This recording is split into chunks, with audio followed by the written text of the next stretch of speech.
आदाब, नमस्कार। आप देख रहे हैं INN चैनल। मैं हूं शेख अहमद अली। इस न्यूज़ बुलेटिन में आइए नज़र डालते हैं दिन भर की बड़ी खबरों पर। वज़ीर इंडस्ट्रीज़ व IT तारक रामाराव ने रियासत तेलंगाना के दूसरे दर्जे के शहरों में भी IT की सनत को वुसअत देने का ऐलान किया। उन्होंने आज महकमे IT और इंडस्ट्रीज़ के आला ओहदेदारों के साथ शहर हैदराबाद में IT व इंडस्ट्रीज़ के फ़रोग़ के सिलसिले में किए जाने वाले इक़दामात और रियासत के दूसरे दर्जे के शहरों में IT की सनत को वुसअत देने की हिकमत अमली पर तफसीली तबादला ख्याल किया। इस इजलास में Telangana state industrial infrastructure corporation के चेयरमैन बालामुलु और दूसरे मौजूद थे। इजलास से खिताब करते हुए KTR ने कहा कि शहर हैदराबाद के मुख्तलिफ मकामात के अलावा रियासत के दीगर शहरों में IT के फ़रोग़ के इक़दामात किए जा रहे हैं। अब तक महबूब नगर, खम्मम, वरंगल में IT के फ़रोग़ के इक़दामात किए गए हैं। पीर के रोज़ खम्मम टाउन में IT टावर का वो इफ्तिताह करेंगे। उन्होंने कहा कि वरंगल शहर में कई IT कंपनियों ने अपनी सरगर्मियों का आगाज़ कर दिया है। दूसरे मरहले के तहत वरंगल शहर में IT कंपनीज अपनी सरगर्मियों को मज़ीद वुसअत देने की तैयारियां कर रहे हैं। इसके लिए दरकार इंफ्रास्ट्रक्चर हुकूमत की जानिब से फराहम किया जाएगा। उन्होंने कहा कि 1-2 मशहूर कंपनीज वरंगल में अपनी सरगर्मियां शुरू करने वाली हैं। इस सिलसिले में महकमे IT के ओहदेदार उन कंपनियों के साथ बातचीत कर रहे हैं। उसकी तफसीलात बहुत जल्द मंजर आम पर लाई जाएंगी। KTR ने कहा कि रियासत के दूसरे दर्जे के शहरों के अलावा हैदराबाद के दीगर मकामात में भी IT की सनत को वुसअत दिया जाएगा। इस सिलसिले में हुकूमत ने पहले ही growth in dispersion grid policy का ऐलान किया है। ग्रिड पॉलिसी पर अच्छा रद्द-ए-अमल हासिल हो रहा है। इस मौके पर वज़ीर मौसूफ ने उप्पल और नाचाराम जैसे इंडस्ट्रियल एरिया में IT पार्क्स के क़याम के सिलसिले में तैयार किए जाने वाले मंसूबे पर तबादला ख्याल किया।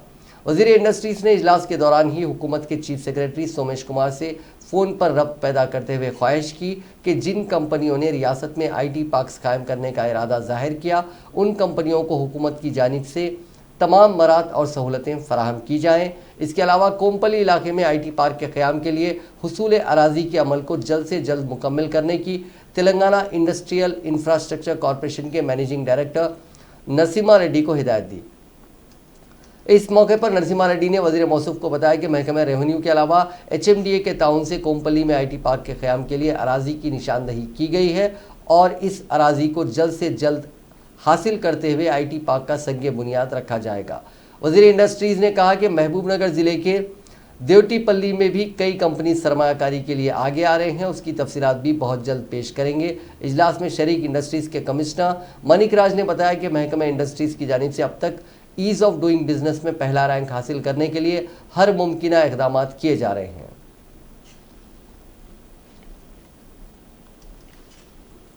वज़ीर आला के चंद्रशेखर राव 7 दिसंबर यानी पीर के रोज़ दोपहर 2 बजे महकमा फाइनेंस के ओहदेदारों के साथ प्रगति भवन में एक आला सतही इजलास मुनक़िद करेंगे। इस इजलास में जारिया साल की रेतुबंधु स्कीम की दूसरी किस्त की रकम जारी करने और उसकी तकसीम से मुतालिक जायज़ा लेते हुए फैसला लिया जाएगा। इस इजलास में रियासती चीफ सेक्रेटरी सोमेश कुमार के अलावा फाइनेंस सेक्रेटरी रामाकृष्णा राव और दीगर आला ओहदेदार मौजूद रहेंगे।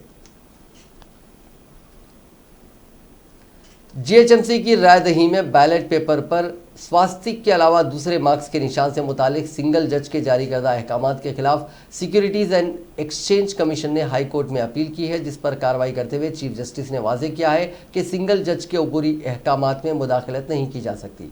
जबकि SEC ने अदालत को बताया कि नीरद मेट में नतीजा तातुल का शिकार हो गए हैं, जिस पर अदालत ने कहा कि अमले की तरबियत की कमी इसकी जिम्मेदार है। अदालत ने यह भी कहा कि इस मामले में फौरी तौर पर मुदाखलत करने की ज़रूरत नहीं है, क्योंकि मुकदमे की समाअत पीर को होनी है। हाई कोर्ट ने कहा कि अगर कोई एतराज़ है तो सिंगल जज के पास ट्रायल मुकम्मल होने के बाद उसकी अपील की जानी चाहिए। बेंच ने सिंगल जज को पीर की सुबह पहले इस मामले पर समाअत करने की हिदायत दी।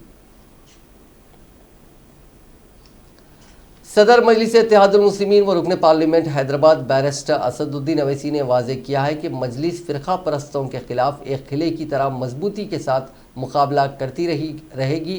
दारुस्सलाम में मीडिया से बात करते हुए असदुद्दीन अवैसी ने कहा कि मजलिस ने 84% स्ट्राइक रेट हासिल करते हुए अपनी ताकत को बरकरार रखा और हैदराबाद को मुस्तकबिल में जमहूरियत का मजबूत गढ़ बनाने में अपना रोल निभाया। अरे कितनी मिसालें दूंगा मैं आपको इसे। ये हमको बीजेपी से क्यों जोड़ते हैं आप? देखिए समंदर क्योंकि हम नहीं, सुनिए, सारी सियासी नहीं, पार्टियां समंदर के यही बात बोल रही हैं। समंदर के दो किनारे एक नहीं हो सकते, इतना याद रख लीजिए आप। समंदर के दो किनारे कभी एक नहीं हो सकते। तो बंगाल में भी ऐसा ही होने वाला है सर, अब बीजेपी जीतेगी, आप चुनाव लड़ेंगे वहाँ। अरे भाई, अगर मेरे लड़ने से तो कोई जीतेगा कोई हारेगा, मैं भी जीतूंगा ना। ये कब से हो गया कि भाई आप ये देख कर लड़िए इलेक्शन? मैं भी हारा है, 7 सीट में हार गया, मेरे खिलाफ क्यों मैं बोलूं, शिकायत करूं, मैं छोटे बच्चे की तरह रहूं कि मैं 7 सीट में हार गया, क्यों लड़े मेरे खिलाफ? यही तो जमहूरियत की खूबसूरती है, यही तो जमहूरियत की खूबसूरती है। तो बंगाल में बंगाल के हमारे जिम्मेदारों से हमारी बातचीत होगी, उनसे पूरा बात करेंगे, फैसला लेकर आपको बताएंगे। बीजेपी जिस तरीके से गेन कर रही है, बिहार में भी आप चुनाव लड़े, आपको भी 5 सीटें मिली, बीजेपी जीती, यहाँ भी यही देखने को मिला।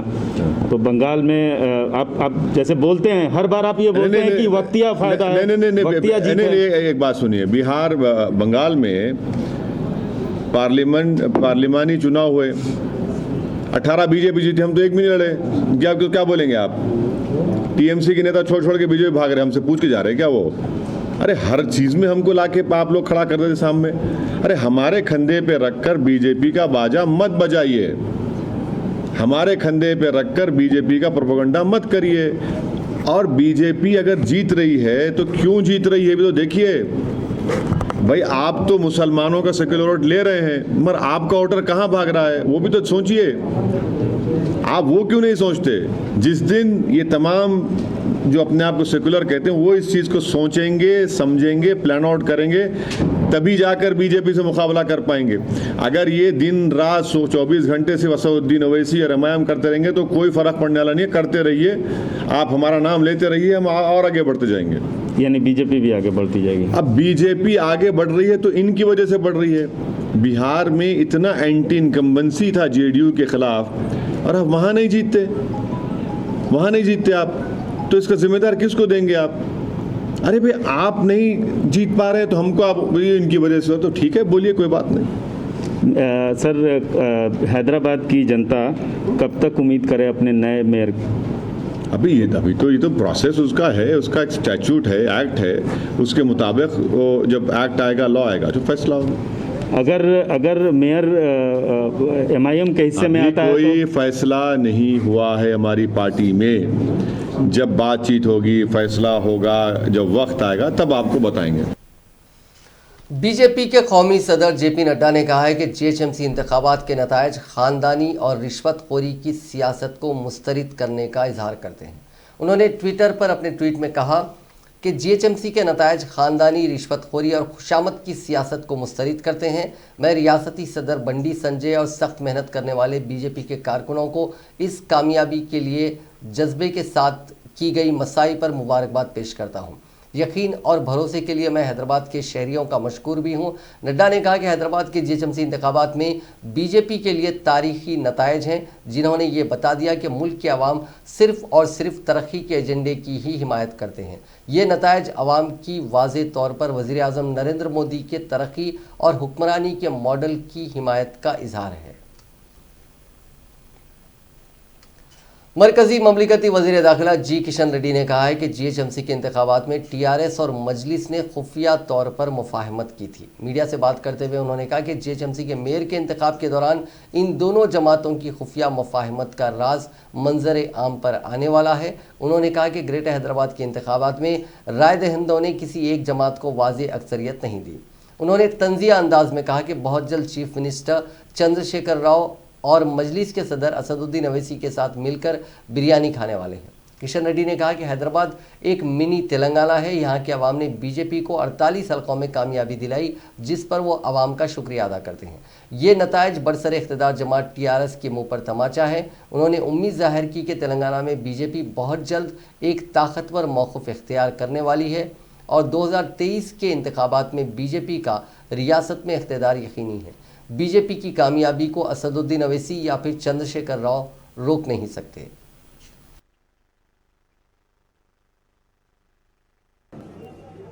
टीआरएस पार्टी 99 सीట్ల నుంచి 54 సీట్లకు బలాన్ని పడిపోయింది. 54 సీట్స్ అంటే ఆల్మోస్ట్ ఇంకా ఫలితాలు పూర్తి స్థాయిలో రావాల్సింది 45 సీట్లు టిఆర్ఎస్ పార్టీ కోల్పోయింది. కాబట్టి టిఆర్ఎస్ పార్టీ ఏ రకంగా ప్రజా ఆదరణ కోల్పోతుందో తెలంగాణ రాష్ట్రంలో మొన్న జరిగినటువంటి దుబ్బాక్ ఎలక్షన్ చూశాము.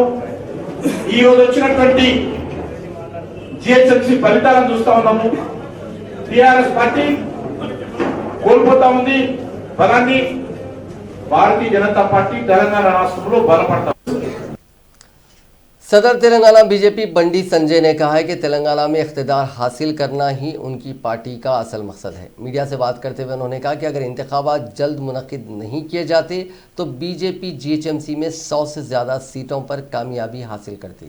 उन्होंने कहा कि बीजेपी के बारे में गलत अंदाजे लगाने पर वज़ीर आला चंद्रशेखर राव को अवाम ने सबक सिखाया है।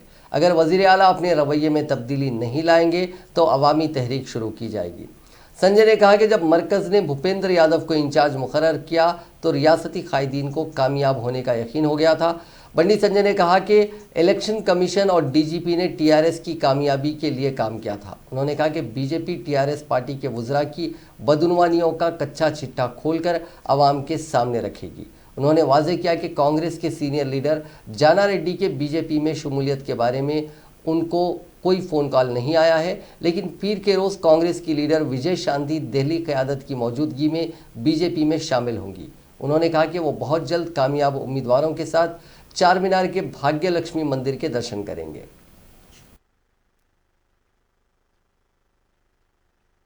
దానికెళ్ళి ఎమ్మెల్యేలు ఒకటే పోతారు. ఇవన్నీ భయపడి ఆధారపాదలుగా ముఖ్యమంత్రి గారు, ఓవైసీ గారు, ముఖ్యమంత్రి గారు, ఎన్నికల కమిషన్, డీజీపీ గారు ఆధారపాదలుగా సమావేశం పెట్టుకోవడం, వెంటనే ఎన్నికల తేదీని ప్రకటించడం. నవంబర్ 17న ఎన్నికల తేదీ ప్రకటించారు. నవంబర్ 18 నుంచి 20 వరకు నామినేషన్లు. కనీసము అభ్యర్థులను ఖరారు చేసుకునే అవకాశం కూడా మాకు ఇవ్వాలి. వాళ్ళు ఆల్రెడీ ముందస్తుగా డేట్లు తెలుసు, వాళ్ళకు టైం తెలుసు, అన్ని తెలుసు. కాబట్టి అభ్యర్థులను ముందే నిర్ణయించుకున్నారు, అన్ని ఏర్పాట్లు చేసుకున్నారు. 10,000 రూపాయలు పంచాల్సిన ప్లేస్ లో వాళ్ళ కార్పొరేట్లందరికీ 10,000 రూపాయల పేరుతోని వాళ్ళ ఇళ్లలో ఆల్రెడీ డబ్బులు నింపెట్టుకున్నారు. ఆల్రెడీ ఎన్నికల్లో వంచడానికి బయటికి మాత్రం 10,000 రూపాయలు వరద ప్రాంతాల్లో సాయం అందించడానికి. కానీ నిజానికి లోపల జరిగింది మాత్రం కార్పొరేట్ ఎన్నికల్లో గెలవడానికి, అడ్డదారులు గెలవడానికి వాళ్ళ ఇళ్లలో పైసలు నిర్వహించే ప్రయత్నం చేశారు. 2016లో పోలింగ్ శాతం 45.21, 2020లో 46.6%.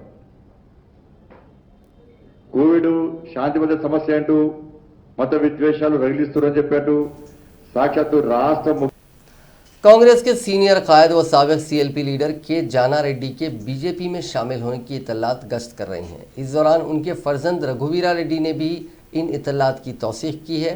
उन्होंने बताया कि फिलवक्त उनके वालिद जाना रेड्डी केरला में हैं और वह 7 दिसंबर को हैदराबाद वापस होंगे।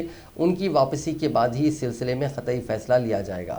ज़राए के मुताबिक बीजेपी के कई अहम कायदीन जाना रेड्डी को पार्टी में शामिल करते हुए उनके फर्जंद रघुवीर रेड्डी को नागार्जुना सागर के ज़मीनी इंतखाब में बीजेपी उम्मीदवार बनाने का मंसूबा तैयार किया है। बीजेपी की कौमी नायब सदर और साबिक रियासती वजीर DK अरुणा ने क़ब्ल इस सिलसिले में जाना रेड्डी के फर्जंद रघुवीर रेड्डी से बातचीत भी की थी और उन्होंने बीजेपी में शामिल होने से मुतालिक दिलचस्पी भी दिखाई। समझा जाता है कि जाना रेड्डी के हैदराबाद लौटने के बाद उनकी बीजेपी में शमूलियत से मुतालिक वाज़ेह मौक़िफ़ सामने आएगा। यहाँ इस बात का तस्करा भेजा ना होगा कि 2 दिन कबल नागार्जुना सागर असम्बली हल्के से नुमाइंदगी करने वाले TRS के रुकन असम्बली नोमुला नसीमैया का इंतकाल हो गया, जिसके बाद ये हल्का मखलुआ हो गया। दुब्बाक के ज़मीनी इंतखाब की तरह इस हल्के पर भी बीजेपी की नज़र है, जहाँ वो इस हल्के में एक ताकतवर उम्मीदवार की तलाश कर रही है। इस दौरान बीजेपी ने जाना रेड्डी को पार्टी में शामिल करते हुए उनके फर्जंद को ज़मीनी इंतखाब में उम्मीदवार बनाने का मंसूबा तैयार किया है। बताया गया है कि जाना रेड्डी ने गुज़िश्ता असम्बली इंतखाबात में ही इस बात का ऐलान किया था कि वो आने वाले असम्बली इंतखाबात में हिस्सा नहीं लेंगे और अपने फर्जंद को उम्मीदवार बनाएंगे। समझा जा रहा है कि अपने फर्जंद के सियासी मुस्तकबिल के लिए वो बीजेपी में शामिल हो सकते हैं। सीएलपी लीडर भट्टी विक्रमार्का ने कहा कि कांग्रेस पार्टी ने मजलिस के साथ कभी भी इत्तेहाद नहीं किया। गांधी भवन में मीडिया से बात करते हुए उन्होंने कहा कि ग्रेटर हैदराबाद म्युनिसिपल कॉरपोरेशन के इंतखाबात में बीजेपी ने इश्तियाल अंगेज बयान देते हुए दोनों तबकात को मुश्तइल करने की कोशिश की और इसी कोशिश के तहत उसे चंद हलकों में कामयाबी मिली। उन्होंने कहा कि बीजेपी के साथ मजलिस ने शहर की आवाम में खौफ व दहशत पैदा किया था। उन्होंने कांग्रेस उम्मीदवारों को वोट देने वाले अवाम का शुक्रिया अदा किया और पार्टी की कामयाबी के लिए काम करने वाले कारकुनों से भी इजहार तशक्कुर किया। भट्टी विक्रमार्का ने कहा कि वो अवाम के फैसले का एहतराम करते हैं। उन्होंने कहा कि हुक्मरान जमात टीआरएस पुलिस ओहदेदारों की मदद हासिल करते हुए अवाम में खौफ व दहशत पैदा करने की कोशिश की। उन्होंने कहा कि इश्तियाल अंगेज बयान देते हुए आर्जी तौर पर फ़ायदा हासिल किया जा सकता है, लेकिन इससे तरक्की नहीं हो सकती। ये इंतखाबात फ़िरक़ावाराना नौइयत में तब्दील हो गए थे, जिसकी वजह से कांग्रेस को शिकस्त से दो चार होना पड़ा। पार्टी की शिकस्त का जायजा लिया जाएगा। इंतखाबात में कामयाबी और शिकस्त एक मामूल है। उन्होंने कहा कि मुस्तकबिल में कांग्रेस के बेहतर से बेहतर मुजाहरे की कोशिश की जाएगी। जाना रेड्डी के बीजेपी में शामिल होने की इत्तला से मुतालिक पूछे गए एक सवाल का जवाब देते हुए भट्टी विक्रमार्का ने कहा कि जाना रेड्डी की जानिब से इस बात का ऐलान सामने आने के बाद ही वो इस पर तबसरा करेंगे। వాదాన్ని తప్పనిసరిగా కాంగ్రెస్ పార్టీ వాదంగా తీసుకొని వచ్చి ప్రజల అంతిమ లక్ష్యం కోసం పనిచేస్తారు. మీడియా సంస్థలన్నీ అమూల్యమైనవి. మీడియా కేవలం రెండు పార్టీలకే ప్రచారం సాగించింది, మమ్మల్ని పట్టించుకోలేదు, అమూల్యమైనవి అని చెప్పి మీ party working president Revanth Reddy చేసిన ఆరోపణలు సమర్థిస్తున్నారు.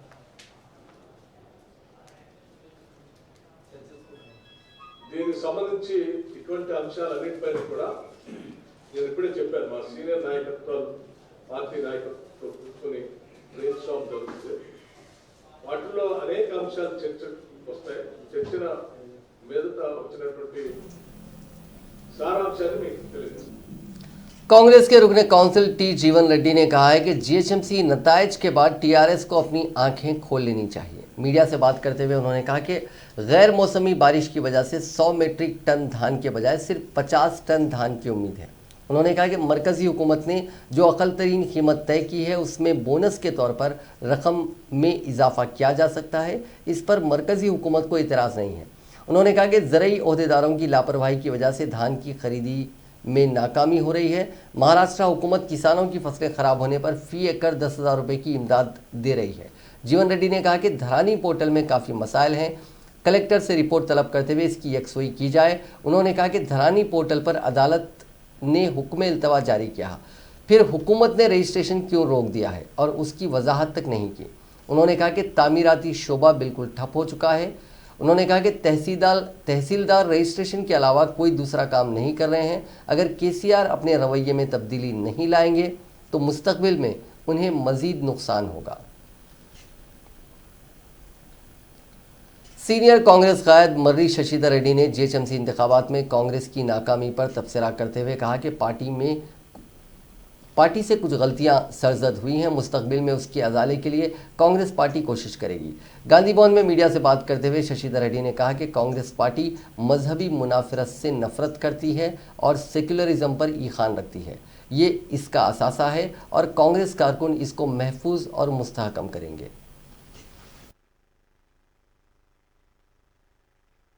के चुनाव के जो नतीजे आए हैं, इसके बाद हम कांग्रेस पार्टी की तरफ से सारे वो कांग्रेस कैंडिडेट्स और उनके लिए जो काम किए हैं कांग्रेस के कार्यकर्ता और लीडर्स और कांग्रेस पार्टी को जो वोट मिले हैं, जिन्होंने वोट डाला है, हम उन सब का शुक्रिया अदा करते हैं।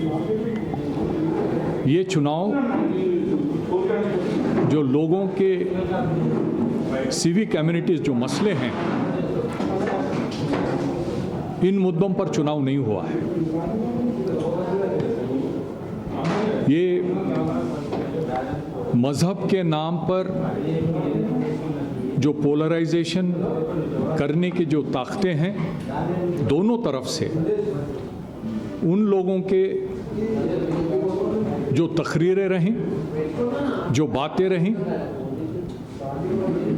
मज़हब के नाम पर जो समाज को बांटना चाहते हैं, उन लोगों के बहकावे का नतीजा ज़्यादा है। लोगों के अपने मसलों के बारे में ये कोई फैसला नहीं है और इसका ये ज़्यादा दिन तक टिक कर नहीं रह सकती। हम ये मानते हैं कि आने वाले दिनों में हम जानते हैं कुछ कमियां हैं, कुछ गलतियां हुई होगी, इन सब के बारे में हम रिव्यू करेंगे, हमारी क्या ताकतें हैं, हमारी क्या कमज़ोरी है और आगे चलकर फिर एक बार कांग्रेस पार्टी को मजबूती के साथ आगे ले जाएंगे।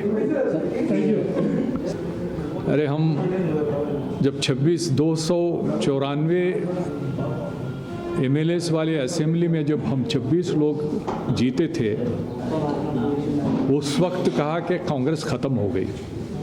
ये कांग्रेस की नाकामी अभी हुई है, इसके मैंने वजह अभी बताया है, मगर हम फिर उभर कर आएंगे। हमारी जो सोच है कांग्रेस की और हमारी जो गलतियां होंगी उन सब पर हम रिव्यू करके आगे चलेंगे। ये बोलिए पूरा पार्टी इवन बीजेपी जो प्राइम मिनिस्टर तो जो कैंपेनिंग में डायरेक्टली आए, होम मिनिस्टर नड्डा आए, युति आगे लगा, लेकिन कांग्रेस की तरफ से कोई स्टार कैंपेनर क्यों नहीं है कैंपेनिंग के लिए? चलिए, ये पूरा यहाँ पर जो मैं कहते आया हूँ, जिन मुद्दों पे लोगों को बांटने की इनकी कोशिश थी, उस सिलसिले में ये सारे लोग यहाँ पर आए। योगी आदित्यनाथ आए, नड्डा आए, अमित शाह आए, नरेंद्र मोदी साहब भी यहाँ से गुजर कर गए। तो उनका जो एजेंडा लेकर आए हैं उसको आगे बढ़ाने की इनकी कोशिश थी और ये सही नहीं है। नहीं, नरेंद्र मोदी साहब का जो दौरा हुआ है हैदराबाद, क्या वो इस सरकारी मिशन पे दबाव बनाने के लिए दौरा तो नहीं था ये? खैर, अब मैं उस बारे में मैं कुछ कह नहीं सकता, मगर ज़रूर चुनाव को सामने रखकर आएगा। तेलंगाना पीसीसी सदर के ओहदे से उत्तम कुमार रेड्डी के इस्तीफा के बाद इस ओहदे के हुसूल के लिए पार्टी कायदीन में काफ़ी मुसाबकत देखी जा रही है। कांग्रेस के सीनियर कायद व रुकन पार्लियामेंट कोमटिरेड्डी वेंकट रेड्डी ने आज इस बात का ऐलान किया कि वो पीसीसी सदर के ओहदे की मुसाबकत में सरफहरिस्त हैं। उन्होंने कहा कि अगर उन्हें पीसीसी सदर बनाया जाता है तो वो कांग्रेस को मुत्तहिद करते हुए एक नई सिमत देंगे। इंतखाबात में जो भी नताइज बरामद होते हैं उसकी परवाह किए बगैर आवाम के मसाइल पर जद्दोजहद करेंगे। कोमटिरेड्डी वेंकट रेड्डी ने कहा कि अराजियात को बाकायदा बनाने की स्कीम LRS गरीब और मुतवस्सित तबकात के लिए माली बोझ साबित हो रही है। उन्होंने चंद्रशेखर राव हुकूमत से मुतालबा किया कि वो GHMC इंतखाबात के नताइज को देखते हुए LRS को मनसूख कर दें। उन्होंने सैलाब के मुतासरीन में 10,000 रुपये की मदद के अमल को शुरू करने का मुतालबा किया।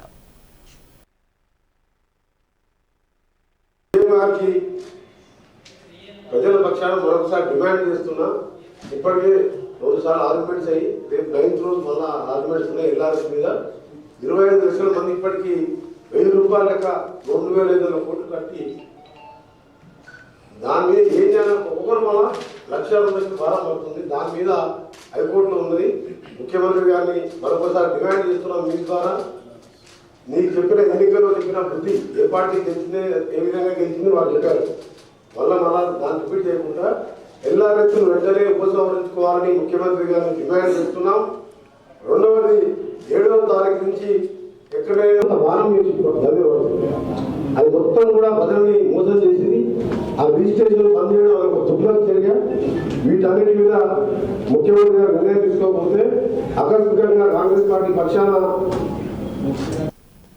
तेलंगाना तेलुगुदेशम पार्टी के सदर एल रमना ने कहा है कि बल्दी इंतखाबात में 30 साल से पार्टी का झंडा उठाने वाले कारकुनों को टिकट दिया गया था। मीडिया से बात करते हुए उन्होंने कहा कि अवाम ने TDP को कबूल नहीं किया। उन्होंने कहा कि अवाम ने मरकज़ी हुकूमत पर भरोसा करते हुए वोट दिया है। उन्होंने कहा कि इस नताइज के ज़रिए अवाम ने TRS को एक सबक सिखाया। रमना ने कहा कि पार्टी की कारकर्दगी का जायज़ा लिया जाएगा। तेलुगुदेशम के लिए जीत और हार कोई नई बात नहीं है। उन्होंने कहा कि मरकज़ी हुकूमत और रियासती हुकूमत ने रकम और ताकत के बलबूते पर इंतखाबात में मुकाबला किया। बाबरी मस्जिद की शहादत आज़ाद हिंदुस्तान का एक ऐसा सानेहा है जिसे कभी भुलाया नहीं जा सकता।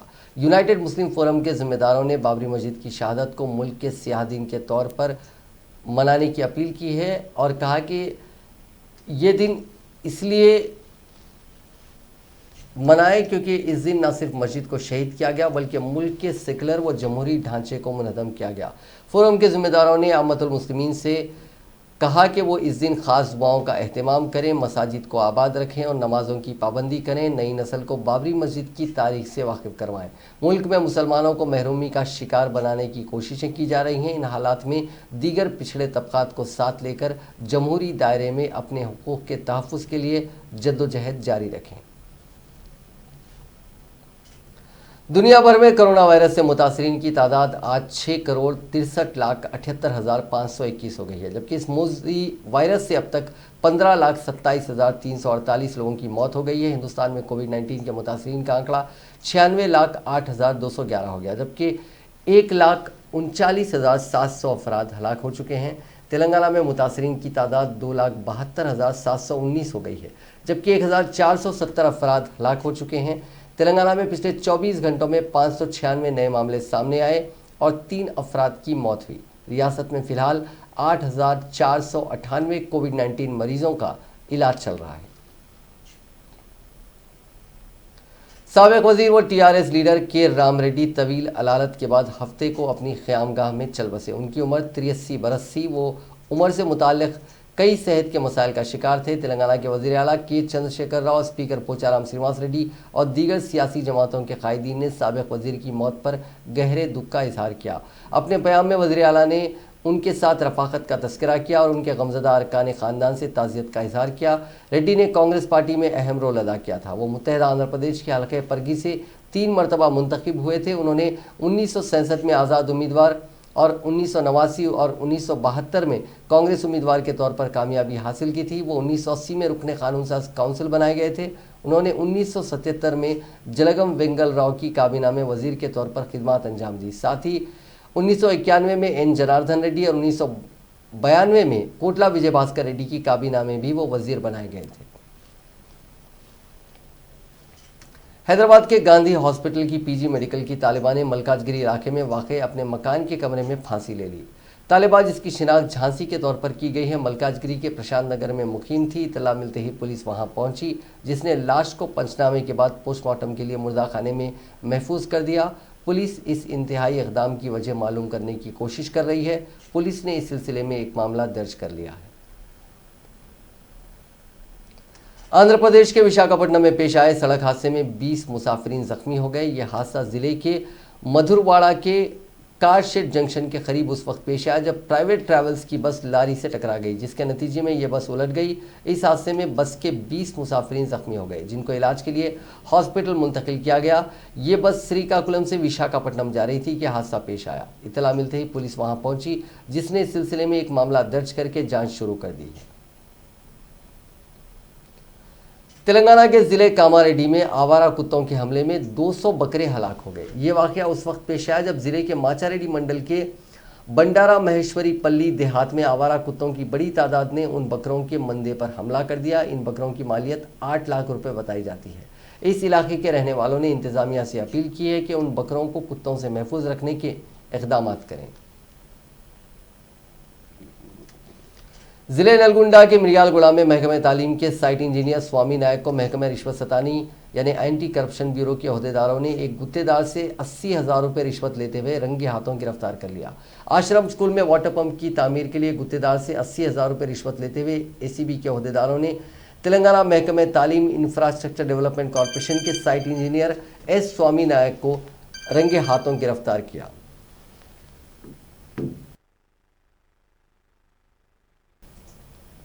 जिले मुलुगु के एटूनागरा मंडल के करीब कौमी शाहरा पर एक बोलेरो गाड़ी बेकाबू होकर उलट गई। इस हादसे में 12 खवातीन मजदूर जख्मी हो गई। तफसीलात के मुताबिक मजदूरी के लिए खवातीन मजदूर बोलेरो गाड़ी में वाजेड़ू गांव जा रहे थे कि हादसा पेश आया। इत्तला मिलने पर पुलिस मौके पर पहुंची और जख्मियों को 108 एम्बुलेंस के जरिए गवर्नमेंट हॉस्पिटल मुंतकिल कर दिया।